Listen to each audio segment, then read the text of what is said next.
अस्सलाम वालेकुम। मैं उम्मीद करता हूँ कि आप खैरियत से होंगे। आज का लेक्चर हम अपने पिछले लेक्चर्स को कंटिन्यू करते हुए कंपनी के बारे में पढ़ेंगे। अभी तक आपको पिछले 2-3 लेक्चर्स की अगर मैं आपको समराइज़ करूँ तो उसमें हम पार्टनरशिप और कंपनी की बात कर रहे थे कि कंपनी कैसे बनती है, उसके फॉर्मेशन के कौन कौन सी स्टेजेस होती हैं और कौन कौन सी ऐसी डॉक्यूमेंटेशन होती है जो कंपनी की फॉर्मेशन में इम्पॉर्टेंट होती है।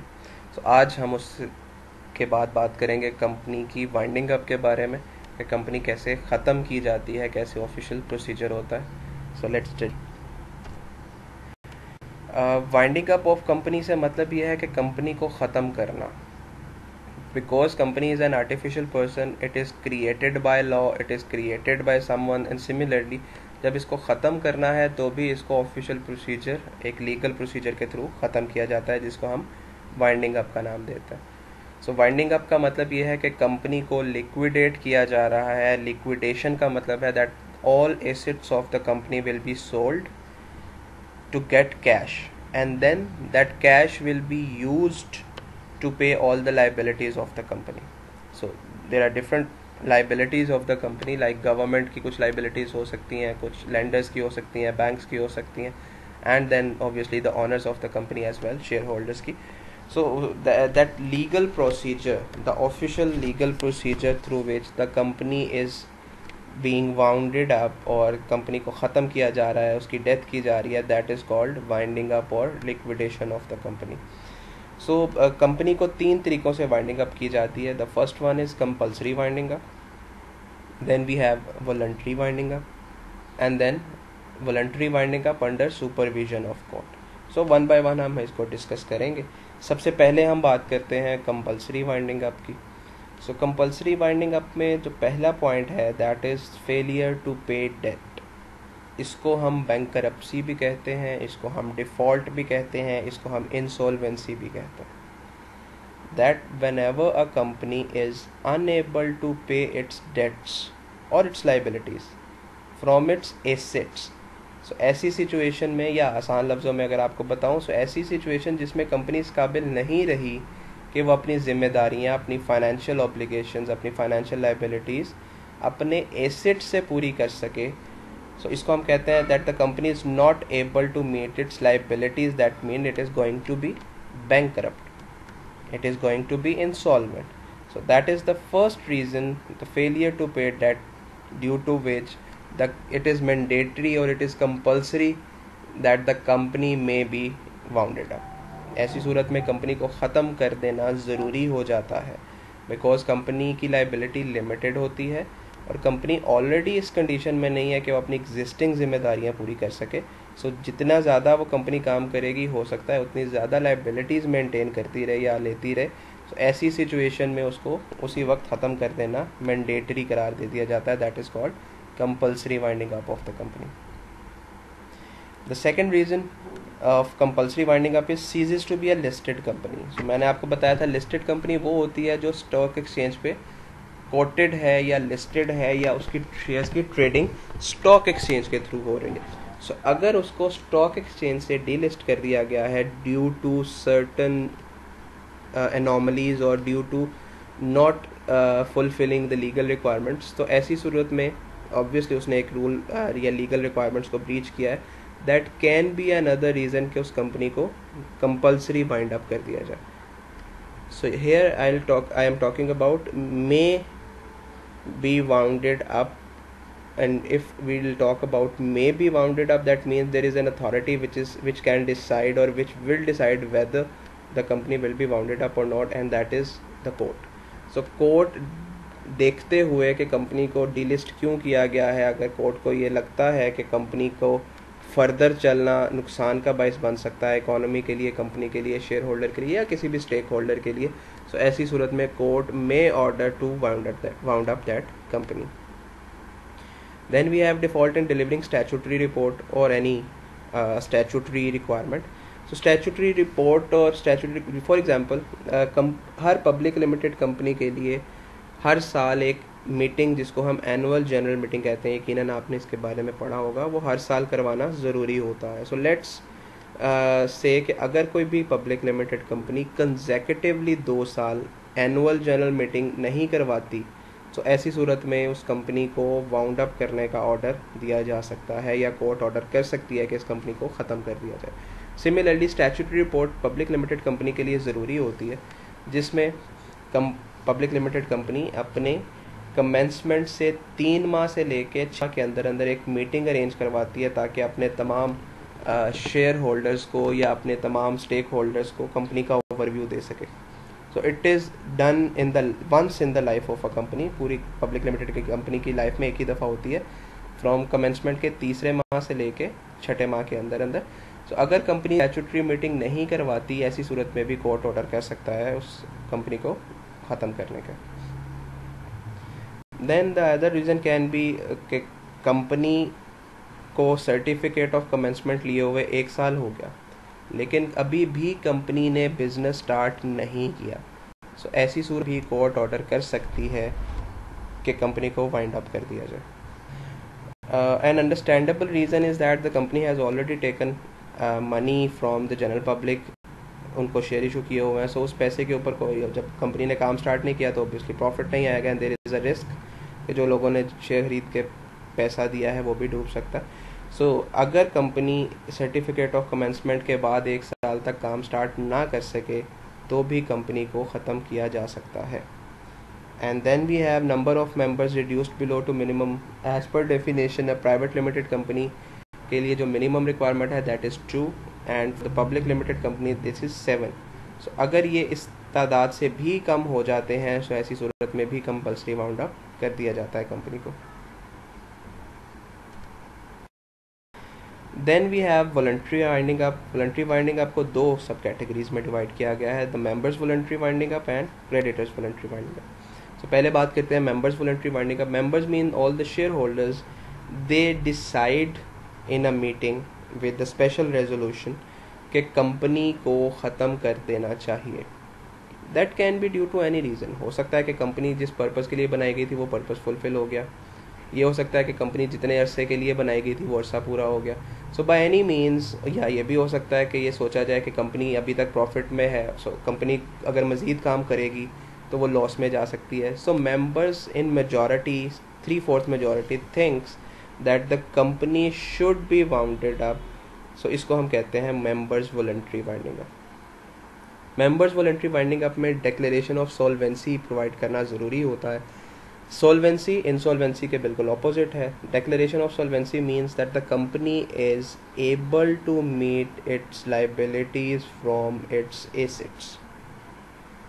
दैट मीन्स कि कंपनी के, अगर हम बैलेंस शीट को देखें तो कंपनी की बैलेंस शीट में जो कंपनी के एसेट्स हैं, अगर उनको लिक्विडेट किया जाए, अगर उनको बेचा जाए, अगर उनको कैश में कन्वर्ट किया जाए तो वो इतनी हैंडसम अमाउंट बन जाएगी कि उससे कंपनी की तमाम फाइनेंशियल ऑब्लिगेशंस या कंपनी की तमाम फाइनेंशियल लाइबिलिटीज़ को पूरा किया जा सकता है। सो दैट इज़ सॉल्वेंसी, और उसको डिक्लेयर करना एक officially legally it is mandatory. So अगर वाइंडिंग अप मेंबर्स की मर्ज़ी से 3/4 मेजॉरिटी से और डिक्लेरेशन ऑफ सॉल्वेंसी करके दी जा रही है, सो ऐसी सिचुएशन को हम कहते हैं it is winding up, and to be precise it is members voluntary winding up. Then we have creditors voluntary winding up. Creditors और मेंबर्स वॉलंटरी वाइंडिंग अप में सिर्फ एक डिफरेंस है, that in creditors voluntary winding up the company does not give declaration of solvency because company is unable to decide whether the company will meet its financial obligations or liabilities through its assets or not. So ऐसी situation में creditors कौन होते हैं? Creditors वो लोग होते हैं company को लोन दिया होता है, पैसा दिया होता है। They can be bank, they can be lenders. So if creditors think that it is not feasible to continue the company because they are the ones who have lent the company or who have given the amount or the money to the company, so अगर company मज़ीद करेगी तो creditors या lenders का पैसा डूब सकता है। ऐसी सिचुएशन में they may request to directors to call a meeting of members, and then in that meeting it is mutually decided to end और to wind up the company. So ऐसी सिचुएशन में क्रेडिटर्स के कहने पे जो हो रही है that is called creditors voluntary winding up, but in that case declaration of solvency is not submitted.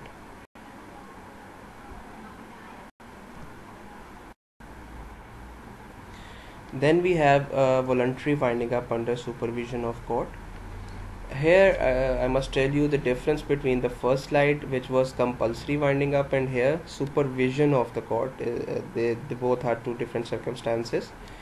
पहला circumstance ये था कि जब कोर्ट कंपल्सरी वाइंडिंग अप की तरफ गई थी, कुछ ऐसे सर्कमस्टांसेस थे या कुछ ऐसे वेरिएबल्स, फैक्टर्स, सिचुएशंस थी जिसमें कोर्ट ये समझती थी कि कंपनी को ख़त्म कर देना ज़रूरी है, जैसा कि company is not able to meet its liabilities, that can be one reason.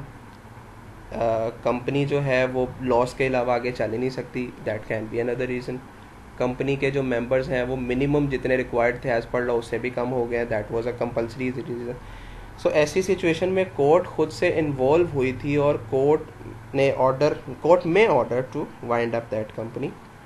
But now we are talking about the voluntary winding up under supervision of court. That is a different scenario. In this scenario actually जो members होते हैं, बात voluntary winding up से start होती है, either creditors voluntary winding up or members voluntary winding up. But at a later stage some anomalies or some drawbacks or some frauds are being found. So ऐसी situation में court को involve किया जा सकता है, and that is the situation to what we are calling about voluntary winding up of under supervision of court.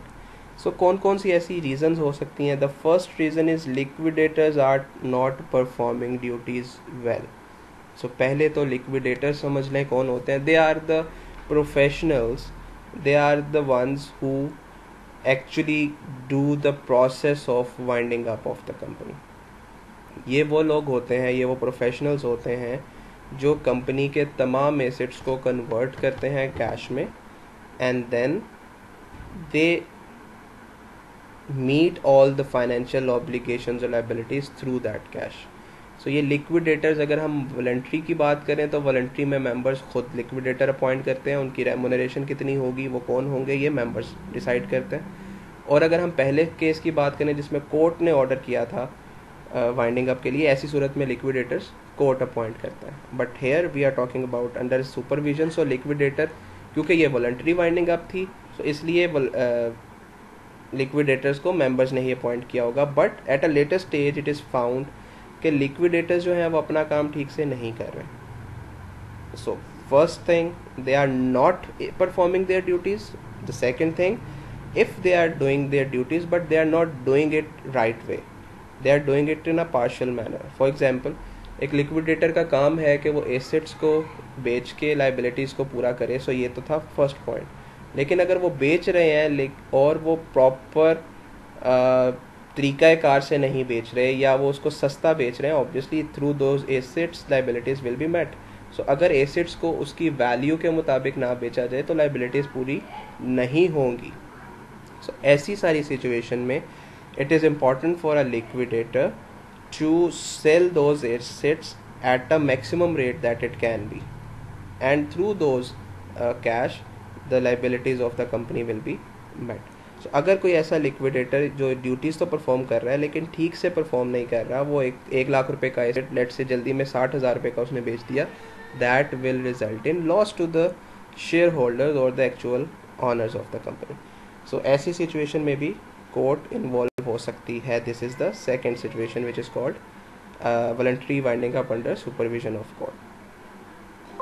And then we have special resolution for dissolution is found through fraudulent activity. So in this scenario, अगर special resolution, जैसा कि मैंने आपको बताया था कि voluntary winding up के लिए स्पेशल रेजोल्यूशन 3/4 मेजॉरिटी के साथ चाहिए होता है, जिसके बाद लिक्विडेशन का प्रोसेस स्टार्ट होता है. सो अगर वो लिक्विडेशन का प्रोसेस स्टार्ट करने से पहले जो स्पेशल रेजोल्यूशन लिया गया, लेट्स अज्यूम कि वो फ्रॉडुलेंट तरीके से लिया गया. फ्रॉडुलेंट तरीके का मतलब कि बोर्ड ऑफ डायरेक्टर्स इन्वॉल्व थे उस फ्रॉड में और वो चाहते थे लिक्विडेशन हो जाए. उन्होंने एंड पे जो समरी दी या जो वोटिंग करवाई, वो वोटिंग मिस रिप्रेजेंटेशन थी एक्चुअल फिगर्स की. So by any means that resolution is gotten through fraud. So ऐसी सूरत में जो लिक्विडेटर्स अपॉइंट किए गए हैं उनके ऊपर भी डाउट आ जाएगा कि अगर एक पूरा प्रोसेस स्टार्ट से ही फेक था या एक फ्रॉड पे मबनी था, सो इट इज़ पॉसिबल कि लिक्विडेटर्स भी फ्रॉडुलेंट एक्टिविटी कर रहे हैं और लेटर स्टेज पे वो कंपनी के एक्चुअल ओनर्स जो कि शेयर होल्डर हैं उनके लिए लॉस का बाइस बने। सो ऐसी सूरत में भी कोर्ट को इन्वॉल्व किया जा सकता है कि कोर्ट उस पूरे प्रोसेस को सुपरवाइज करे। So these three were the conditions in which we had the winding up was started as voluntary, but then court के पास जाना पड़ा ताकि कोर्ट उसको सुपरवाइज करे और उस पूरे लिक्विडेशन के प्रोसेस को कामली और एक एफिशिएंटली मैनर के थ्रू ख़त्म करे। इंक्लूडिंग दिस सो लेक्चर, आज के लेक्चर में हमने कंपनी को वाइंड अप करने के मुख्तलिफ प्रोसेसेस के बारे में डिस्कस किया। आई होप कि ये सब आपको डिटेल में अच्छी तरह समझ आ गए होंगे। सो कंपनी की फॉर्मेशन से लेके कंपनी की वाइंडिंग अप तक हम डिटेल डिस्कस कर चुके हैं, और the next lecture we will start with you can say classifications or types of the companies, and after that we'll move toward the account opening side.